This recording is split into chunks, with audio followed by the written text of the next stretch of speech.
Hey guys, this is Animedesu and this recap of Parry Everything Season 1. Nor was a young man living in a fantasy world who was pretty strong for his age and very well liked by everyone in the town. He worked a job requiring manual labor, but even his boss was impressed by his work and never said a word against him, as he was the best worker he had ever seen. One day, after taking his daily wage, he was about to head back when he suddenly heard the voice of a woman screaming for help coming from a nearby cave. He immediately rushed over, even after his boss told him not to as it could be dangerous.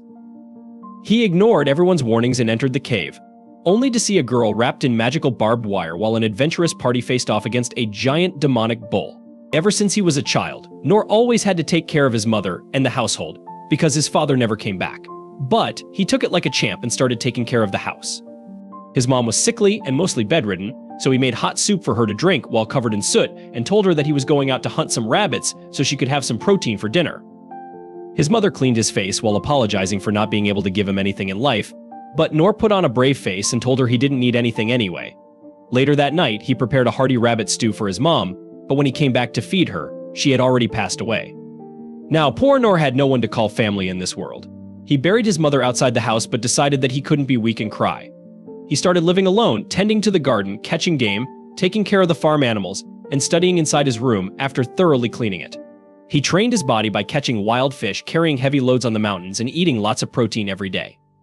One night, due to loneliness, he climbed on top of a chair and took out an old dusty storybook and started reading it. This took him way back as he remembered the time when his family was whole and his father would tell him tales about mighty adventurers who fought colossal dragons, learned magic from wizards, lifted curses in the haunted forest, and fought against an army of elves. These stories always fascinated him as his father would tell him that the duty of an adventurer is to protect the weak people and make sure they are never hurt. This gave him inspiration to do something with his life, and the next day, after tending to the animals, he got ready to leave his home and move towards the city to try and be an adventurer. He stayed in the forest at night with a campfire, and by the next morning, he arrived at the beautiful city of his kingdom. He entered the giant main gate and was completely blown away to see the number of people roaming around the markets, selling their goods and people buying swords and fruits at the same place. While walking, he noticed a man with a sword and decided to follow him, which led him to the Adventurers Guild. He entered the establishment to find a big burly man at the reception instead of a thick furry girl. Disappointed, he told the man that he was here to be an adventurer, but the man brushed him off, saying that this was no place for kids and that he should think about his parents. Nor replied that his parents were dead, which caught the man's attention, and he told him to drop by the training school first. Nor seemed confused, but the man told him that to join a guild he needed to pick a school, go through basic training, pick his class and skills, and only after graduating could he become an adventurer. Nor was happy for the information and excitedly headed over to a school with the aim to become the strongest swordsman. He enrolled and started training in the way of the sword, but even after several weeks, while every other student started awakening their magical potential, Nor still had no magical abilities. He kept practicing, and several months passed by, after which the instructor told him that he didn't have the talent and was wasting his time there. He was told to join a different school as he was definitely not fit to be a swordsman. Nor didn't give up and found another school, deciding to train as a warrior. He started training under a big fat redhead, but even after going through intense training for several months, the redhead told him that he didn't have the talent for it, as all he had learned was how to parry attacks. He then went through several different schools first as a hunter, but he got kicked out. Then he tried to become a thief but got rejected as he had no talent for it. He then tried to become a magician but failed even in that. So finally he decided to become a healer but failed and returned back disappointed. The man at the guild was shocked to learn that even after spending months at every school, Nor didn't learn a single thing and told him that, unfortunately, there was nothing he could do to become an adventurer. たった一振りで山のように大きな竜。やったー。ウォリアー、冒険者っぽいぞ。能力をわずかに上げることだけだ。すぐに命を落とすことになる。ハンター。天才の道具を扱うセンスが。空箱の罠も解除でき。やってもプチファイヤー一つとは。クレリック。擦り傷を癒す程度とはいえ。Disappointed in himself, Nor left the city and returned back to his cottage in the woods. But he decided that he was not going to admit defeat and created his own training setup with a sword. He decided to perfect the one move that he learned, which was to parry and deflect attacks aimed at him. He spent days perfecting it, day and night, and finally, after a year of rigorous training, he became strong enough to parry 10 attacks at once. He decided to keep training, and 3 years passed by, after which he managed to parry 100 swords at once but gained no new skills. He kept training endlessly to the point where his sword broke, 14 years passed by as he realized that in these past years, he had trained every single day and was now able to parry 1,000 swords at once without fail. Despite putting in this much hard work, he didn't gain any new skills but still decided to head over to the Adventurers Guild once more. This time he met a young girl who looked at his skill set only to advise him to visit the training school. Noor told her that he had already been through them, which surprised the girl as she told him that he didn't have any skills to make him an adventurer. Noor got disheartened once again when the man at the reception came out and barely recognized him. They sat down to talk over some beer when Noor told him about his training for the past years. The man told him that there are ranks in an adventurer from E to S, but even to become E rank, you need at least one skill, which Noor didn't have. Noor got sad, but the man told him that not many people knew, but there was another rank below E, which was F. There are some limitations for F-rank adventurers as they can't take kill quests or work in the forests. Outside the city, they can only take odd manual labor jobs in the city, but no one would really want to do that. To his surprise, Noor immediately accepted and finally got his adventurer's license. He started doing odd jobs around the city like carrying heavy loads, finding lost cats, and kept training every single night. He also took nursing jobs and took care of old people by cooking for them. While doing all this, he kept training and seemed to be happy working as an adventurer who could actually help people. Finally, we come back to the present where the giant bull walked towards the adventurers and smashed the leader with his axe, sending him flying into the wall. Noor quickly checked him only to find out that he was dead. He looked back to see the other guys getting skewered by the bull, as it killed every single person in the area effortlessly before moving its eyes onto the white-haired girl. Noor's body immediately jumped into action as he threw a rock at the bull and diverted its attention before running away. The monster chased him with surprising quickness, and Noor realized that he couldn't run away, so he turned around and parried the bull's attack. To his surprise, the parry was so strong that the bull got blasted into the wall. It immediately recovered and jumped through the dust to attack Noor, but he was able to parry the attacks again and again as he realized that if he missed a single parry, he was as good as dead. He tried to find an opening but realized that he didn't have a single offensive skill to actually land an attack. His sword started chipping, but the demon turned towards the girl and rushed towards her. Noor immediately used his feather step ability, which increased his speed, to appear before the bull and deflect the attack once again at the cost of his own sword. He remembered his father telling him that an adventurer defends the weak even at the cost of his own life, so he stood his ground even with a broken sword. This time, when the monster attacked, Noor parried with all his might, which deflected the axe so much that it bounced back and chopped the head of the bull cleanly before getting stuck in the rocks. The girl was utterly shocked as blood splattered all around the area, but the magical barbed wire disappeared from her body. The girl immediately thanked him for saving her life and asked for his name, but Noor replied that his name wasn't worth remembering and walked back outside. He walked through the streets thinking about how he almost got killed by a giant cow and realized that he needed to train even more if he wanted to truly become an adventurer who could protect people. After Noor was gone, the dungeon gets filled with the white-haired woman's guards. As she turns out to be Lin Clay of a noble family, her personal guard arrives and watches the dead minotaur being inspected by the scientists, while Clay's guards lay dead on the ground covered by a white cloth. She immediately apologizes for not being here for her protection, but she tells him not to worry about it as it wasn't her fault. A little while later, another man named Dar enters and asks whether she is fine and details about what happened here. The news about the attack reaches her brother Ray, who is completely shocked to find out that his sister was attacked by such a monster. He asks Dar whether he has any idea what a minotaur was doing on the surface when it is supposed to stay in the innermost depths of the dungeons. Dar bows down and explains that this was definitely an assassination attempt, as they found out that the ring Lin recently bought from a merchant was tested by a magician, revealing that it had a mana stone of 90% purity, which is extremely rare. Ray still seems unclear as he doesn't understand why a minotaur would want a mana stone, but Dar reveals that he believes the mana stone was cursed by the neighboring enemy kingdom of Derry, who are known for practicing dark magic. Ray agrees with this assumption, as lately Derry's army has been harassing them on the outskirts, and now such a brazen attack on Lin without even trying to hide it proves that they want a war. Ray then asks Dar about the man who saved Lin's life, but Dar claims that they know nothing about the man apart from the fact that he killed the Minotaur with his broadsword in a matter of minutes but escaped quickly afterwards without even telling his name to Lin. The next morning, Noor goes into the guild as if nothing happened, when Fatty immediately walks up to him asking if he is fine. Noor seems confused, so Fatty explains that last night a deadly monster emerged in the caves near his construction site, which is why he was worried.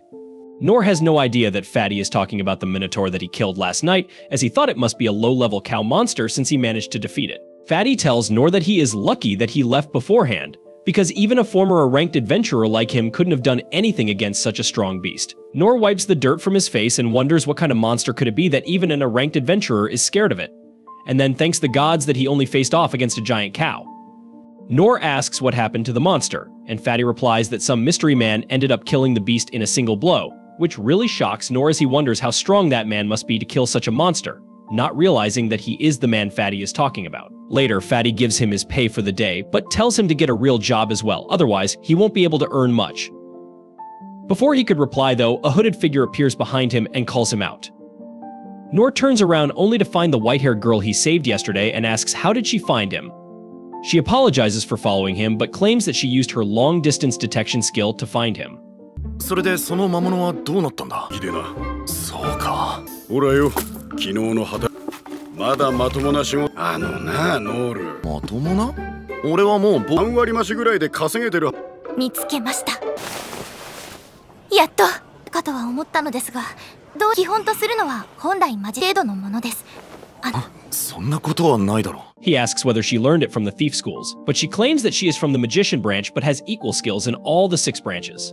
Lin notices that she is drawing way too much attention and asks Nor whether they can talk somewhere more private, but before he could reply, Fatty grabs him and asks what the hell did he do. Nor replies that he didn't do anything wrong while Lin deploys a soundproof barrier and asks him to come with her. They both exit the building and walk through the streets to a desolate area where she tells him that she really wanted to thank him, as not only did he save her life, but he also saved the lives of a lot of citizens. Nor still doesn't know how strong he is, so he claims that she is so talented and he must have ruined her plans by butting his head in between. She tells him that it's not true, in fact, if he didn't come to her aid, she would have probably died there. She then claims that she wants to reward him for his help, but Nor immediately replies that her gratitude is enough. Lin, however, is not so easily pushed away, and she tells him that she is a person of status here, and even her father would like to thank him personally. He, again, refuses, which shocks Lin, who has no idea why a man would refuse a reward from a noble. She asks whether there is anything troubling him and even claims that her father will give him a lot of land if he wants it, but Nor keeps rejecting her offers. He tells her that he doesn't need anything from her, which makes her tear up as she feels obligated to repay him for his help. She tells him that she won't move from this place till he accepts her gratitude, which reminds him of the time when he did the same to one of the instructors of the healing school branch. He finally gives in and agrees to meet with her father but refuses to take any over-the-top rewards. This makes her happy enough and she uses magic to conceal both herself and him as they walk through the city back to her mansion. When they finally reach her house, Nor is completely shocked as he has never seen such a big and lavish place. They walk by the guards and enter inside, while Nor wonders whether this girl is a noble if she is so rich. でかいな。少し一般的な作りではますが、中へどうぞ。といえば、まだお名前をクレイスと申します。 On the way, they end up running into her personal guard, Inai, who looks at him suspiciously and asks who he is. Lin tells her that this is the man who saved her life, and she immediately softens up, claiming that she will take them to the Lord. They follow Inai through the gallery when Nor spots a guy wearing yellow armor waiting by the window. He immediately jumps into action, spinning his lance before pointing it towards Nor, asking who the hell he is. Annie tells him to back off as he is Lin's guest. But this Pikachu-looking guy ends up making fun of Nor for looking poor. Annie introduces him as Gil and asks him to accompany them into the room, as she still doesn't fully trust Nor. They wait outside the hall as Lin's father, Clay, was talking to his son about the chances of war increasing, as they remember the last time they met with the King of Derry, who ended up insulting them and threatened to wage war against them if they didn't give them access to all the dungeons in their kingdom. Soon the door opens, and they all enter the hall. Both Inai and Gil drop to one knee in front of their lord, but Nor has no clue who the man on the high seat is, so he simply walks ahead without a care, alongside Lin. She introduces him to her father, claiming that this is the man who saved her life, and immediately the lord gets up from his seat and moves towards Nor, thanking him for saving the life of his girl. Nor tells him that he is not a noble and has never talked to nobles before, so he doesn't know how to properly behave, but the Lord doesn't seem to mind as he laughs and shakes his hand before asking him to choose anything that he wants for a reward. Nor immediately declines, claiming that he neither wants land nor gold. The Lord seems confused but tells him that if he wants, he can have half the treasure of the oldest dungeons in the world that fall in their kingdom. Ray advises against it, as the treasure is worth more than a small country's GDP, but to their surprise, Nor refuses it as well, claiming that he doesn't want any kind of gift from them. The Lord looks confused as to what sort of man would refuse such a gift. He then walks over to his seat and takes out the giant black sword behind it, which used to be his personal weapon during his adventuring days. Ray seems a bit worried, but his father tells him that it's fine, as the sword should be used in battle and not kept as a decoration. He hands it over to Nor, who grabs the handle and immediately realizes that the weapon is heavier than anything that he has ever used. Nor thinks that it is just a random secondhand sword, so he decides to accept it as a gift, as he wanted all of this to end quickly so he could go back to work. The Lord asks him to swing it once, and to his surprise, Nor simply uses one hand to swing the sword so strongly that it creates a wind blast around them. Nor looks at the Lord and tells him that it's a bit heavy but he will manage, which makes Clay laugh, as he can't believe this man just swung a two-handed greatsword with a single hand. Clay asks whether he would like to train Lin a little bit, as it is getting very dangerous nowadays, which puts a smile on the girl's face, but Nor immediately declines, claiming that there is nothing he could teach her, and decides to leave. On the way through their gallery, he looks at the sword once again and realizes that it is the same size as the drainage ditch, which means that he can use it to scoop out dirt from the ditch much more efficiently. Gil leads Nor through a hallway, and Nor wonders where he is being taken because he just wants to go back to work. To his surprise, Gil brings him to a training arena for a mock duel between them. This shocks Nor because he has not sparred hard with anyone since his days in training school. Gil picks up a wooden pole for practice and reveals that he is quite famous in the capital. Then he asks Nor to choose his weapon as well. Nor thinks this is an excellent chance to learn from a veteran and chooses a regular wooden sword. He doesn't think he will be much of an opponent to Gil, but is still planning to give it his all. Gil attacks first, thrusting his staff at Nor, who easily dodges his attacks. Nor can see how effortless and efficient Gil's moves are, revealing how much he has trained, but for some reason Gil appears to be moving very slowly to Nor. He believes that Gil is just holding back his strength out of consideration for a newbie like him. Nor calls a timeout and tells Gil that he doesn't need to hold back so much. Gil decides to get serious and launches his attacks with much higher intensity this time. However, Nor is able to find openings in Gil's defense every time he misses an attack. On the other hand, Gil is frustrated that his strikes are not connecting with Nor. So, Gil decides to use a flex attack, changing his trajectory at the last moment, forcing Nor to jump. He uses this chance to strike, but Nor dodges the attack despite its destructive potential. Nor asks Gil to increase the pace even more, indicating he is comfortable with the current intensity. Gil was already using his full abilities, so hearing those words hurts his ego. Nor realizes he might actually be stronger than Gil, but he suddenly finds himself on the receiving end of Gil's special move. The attack is dangerously close, but Nor manages to dodge it. After seeing the destructive power of Gil's attack, Nor declares he no longer wishes to fight and leaves the palace. そいつは悪かったな。だがそれよりさっきより格段に速い。に無防備になっている。どうだ。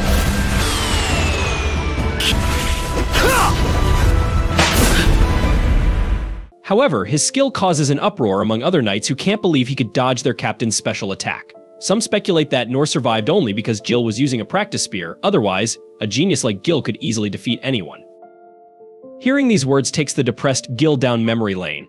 He was always talented with a spear and traveled all around the kingdom seeking powerful opponents.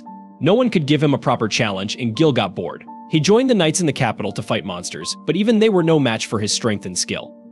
His boredom persisted until one day, the master of the sword school visited him. The master, who trained Gil in his early days, listened to Gil's frustrations. Gil expressed how boring it was to be so strong and wished for stronger opponents. The master only told him that someday a student who surpasses him will emerge. Gil hoped this person would appear while he was still alive to relieve his boredom. Now, Gil thinks about Nor, who surprised him during their duel. Initially unimpressed by Nor's apparent strength, Gil realized during their spar that Nor was much stronger than he looked. When Nor asked Gil to go faster, Gil used his special attack, faster than the speed of sound. Despite knowing no human could survive it, Nor dodged the attack, leaving Gil feeling defeated. Gil believes Nor ended the fight to spare his embarrassment in front of the troops. Before leaving, Nor mentioned looking forward to their next meeting, which Gil interprets as a challenge to get stronger. Nor, however, remains unaware of how highly Gil rates him.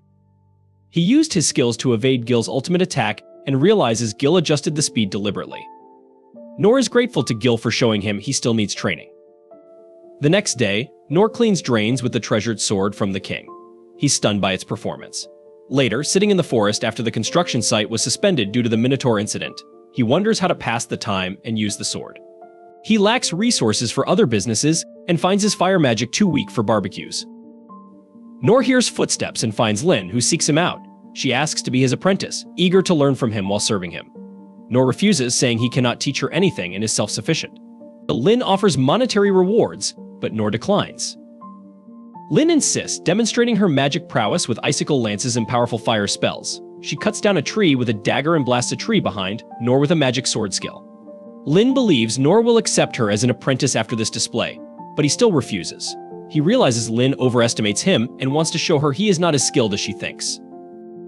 Nor creates a tiny fireball to demonstrate his loser skill. Lin is shocked. Recalling tales of a talentless boy, she realizes Nor's ability surpasses the strongest magicians in the world.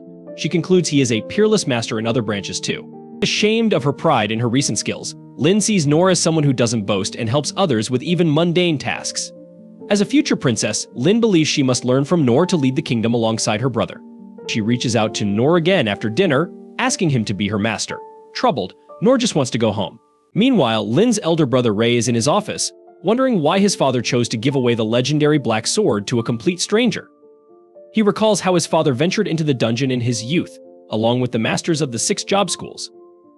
After a very long exploration, he obtained the Black Blade, which was instantly regarded as their most valuable artifact. It was made with an unknown metal that was harder than anything else they knew about. It was practically indestructible, with neither physical attacks nor magic managing to scratch it. However, everyone wondered how such a powerful sword could be in such a terrible condition. Ray believes that the value of the Black Blade far surpasses any treasure they have, and it is not something his father would give to a man he did not see something special in. He knows that his dad can sense the dangers that are starting to envelop their kingdom and probably entrusted the sword to Nor to say that he is pinning all the hope to save the kingdom on his shoulders. Even Ray believes that Nor is not an ordinary person, and when the time comes, he will become their trump card. At the same time, Nor is in the city eating a delicious meal from a roadside stall with Lin by his side. She has completely gotten into the role of his apprentice, and he wants to tell her that he is not worth being her teacher. He thinks that if they head to the guild, she will see how pathetic he is and stop following him around.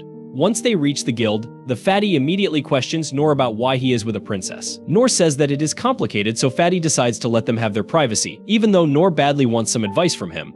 Fatty then asks them what they want, and Nor says that they would like a commission for 2 people since Lin is a B-rank adventurer. Fatty says that if she joins a party with Nor, they can go outside the city to hunt goblins. Nor is flabbergasted on hearing this because he has only heard stories about how real adventurers use goblins as their practice dummies. He can't believe that the day he finally does the same has come. But then he realizes that he is taking advantage of Lin's high rank. Even though he wanted her to leave him alone just now, Nor finds Lin staring at him, so he feels terrible and thinks that she has seen how greedy and shameless he is. She asks him if anything is wrong, and he asks if she is fine with this arrangement because he is relying on her rank. Lin has no problem with that and tells Nor that he is free to use anything that belongs to her. Nor feels a little pathetic, but he doesn't care because he can live out his dream. Finally, he marches out of the guild with determination, but then Fatty calls him back because he doesn't even know where the goblins are. Fatty completes the paperwork and then tells Nor not to push his luck because even if goblins are low-level monsters, they can still be dangerous. He points out their location on the map and remarks that lately their numbers have decreased. He asks Nor to collect goblin ears for his reward and then sends him off. Nor and Lin enter the Forest of Beasts, and Nor is surprised because he has never seen this part of the forest before. He tells Lin about how the trees are different in the south, where he comes from, and she gives him a brief lecture about the ecosystem. Nor then asks her about goblins, and Lin says that they are small monsters who prey on fruits and small creatures, but their numbers increase quite rapidly. If the numbers increase beyond a limit, the forest can no longer supply them with fruit, so they attack human settlements. That is why the Adventurer Guild sends people to keep their numbers on the low side but forbids them from being wiped out, because goblins are beneficial for the ecosystem too. Nor is impressed by Lin's knowledge and thinks that he has even less he can teach her. They keep walking towards the denser parts of the forest, but even with her detection skills, Lin cannot find any trace of goblins. However, she senses something at a distance and tells Nor that they should check it out. 実際にこの森もと言われているので、なるほど、幅広い知識も持っているのか。そのため定期的に冒険者が飼って森で木の実や小動物を捕食。体が少し違うんです。そうなのか。リン。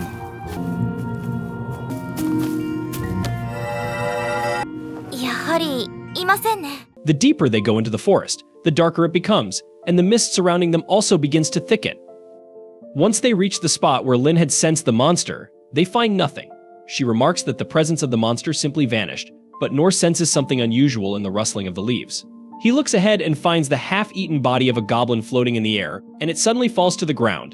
Lin immediately uses a spell to uncover whoever is behind it, and a huge green monster with a red crystal on its forehead becomes visible. Nor is shocked and asks who this cousin of the Incredible Hulk is. She tries telling him that it is a goblin emperor, however, she stutters, and Nor only hears that the monster is a goblin. He freaks out, thinking that this is the normal size of a goblin, and if real adventurers can use them as practice material, they must be really amazing. The goblin emperor uproots trees with his bare hands and roars loudly, terrifying Lin. She knows that even a goblin king is a calamity-class monster that is not easy to deal with, and the goblin emperor is leagues stronger than it. She knows that the goblin emperor is not a natural monster but an artificial one created through taboo experiments. She is terrified of it, and Nor thinks that even though she is powerful, she must never have fought monsters before. He tells her not to worry about anything because their opponent is just a goblin. His words give her courage, and she thinks that maybe Nor predicted that a monster of this level was already here, which is why he was so excited to come here. She takes her stance next to him, certain that she can defeat the goblin emperor alongside her teacher. The goblin emperor charges at them with a tree trunk in each arm. Nor blocks his first attack and parries it, and manages to parry the second attack too.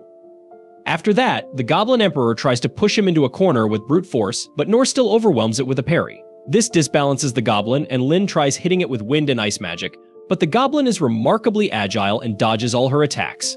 The goblin emperor yeets a tree towards her, but Nor parries it. He asks Lin if she is fine, and she tells him to keep his attention on the goblin, who is throwing more trees towards him. Nor continues to parry them, but he's getting tired now. Lin notices that whatever little injuries the goblin emperor is receiving are healing unnaturally fast, and she believes that the red mana stone on its forehead is the reason behind that. Suddenly, the goblin emperor throws 3 trees towards Nor at once, and he panics because he won't be able to parry all of them at once. Luckily, Lin comes in clutch with a powerful wind magic that blows away all the trees. Her attack damages the goblin, but it heals from the injuries instantly.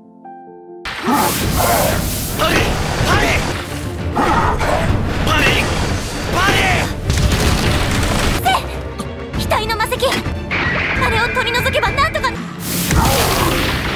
まさか俺が弾けるか守りきれないでいたのか。はい。ウィンドブラスター。